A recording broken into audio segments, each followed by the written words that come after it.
ছাব্বিশে মার্চ মহান স্বাধীনতা ও জাতীয় দিবস। বুধবার দিবসটি উদযাপনে রাজশাহীর বাঘায় উপজেলা প্রশাসনের আয়োজনে উপজেলা কেন্দ্রীয় শহীদ মিনার চত্বরে সকাল ৬টা ৪ মিনিটে ৩১ বার তপধ্বনির মাধ্যমে দিবসের আনুষ্ঠানিকতা শুরু হয়।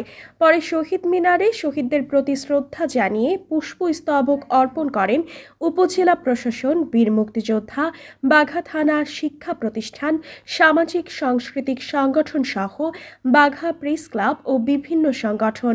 পরে সকল শহীদদের আত্মার শান্তি কামনা করে দোয়া করা হয়। সকাল ৮:১০টায় বাঘা মডেল উচ্চ বিদ্যালয় মাঠে আনুষ্ঠানিকভাবে জাতীয় পতাকা উত্তোলন, 8:45টায় police Ansar, VDP, fire service ও civil defence, rover scouts, girls guide ও স্কুল কলেজ মাদ্রাসার সদস্যদের সমাবেশ এবং কুচকাওয়াজ শেষে পুরস্কার বিতরণ করা হয়। সকাল 10টায় উপজেলা পরিষদের সম্মেলন কক্ষে বীর মুক্তিযোদ্ধা ও শহীদ পরিবারের সদস্যদের সম্মানে সংবর্ধনা অনুষ্ঠানের মধ্য দিয়ে দিবসের কর্মসূচি শেষ করা হয়। এতে সভাপতিত্ব করেন উপজেলা নির্বাহী অফিসার শাম্মী আক্তার, প্রতিবন্ধী সেবা ও সাহায্য কেন্দ্রের অফিসার মনসুর আলীর সঞ্চালনায় সংবর্ধনা অনুষ্ঠানে স্বাগত বক্তব্য রাখেন উপজেলা মাধ্যমিক শিক্ষা অফিসার আফম হাসান। অন্যান্যদের মধ্যে বক্তব্য রাখেন উপজেলা সহকারী কমিশনার সাবিহা সুলতানা ডলি, পরিদর্শক সুপ্রভাত মণ্ডল, বীর মুক্তিযোদ্ধা আজিজুল আলম, বীর মুক্তিযোদ্ধা মুসলিম উদ্দিন, সাংবাদিক আব্দুল লতিফ মিয়া।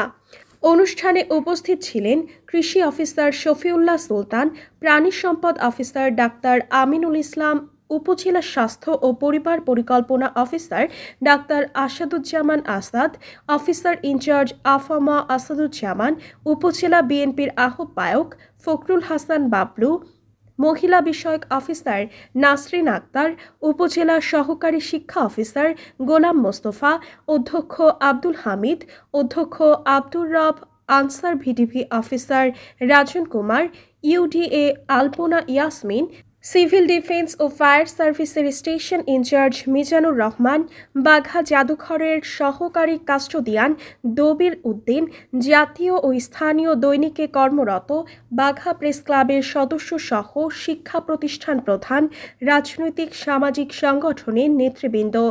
এদিকে পৃথক আয়োজনে শাহদৌলা সরকারি কলেজের অধ্যক্ষ জাহাঙ্গীর আলমের সভাপতিত্বে পুষ্পস্তবক অর্পণ শেষে শহীদ মিনারে দাঁড়িয়ে নীরবতা পালন ও সকল শহীদদের বিদেহী আত্মার শান্তি কামনা করে দোয়া করা হয়।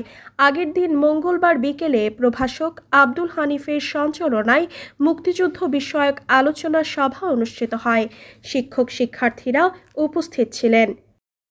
রিপোর্ট করেছেন মোস্তাফিজুর রহমান, ক্যামেরায় নাহিদ ইসলাম।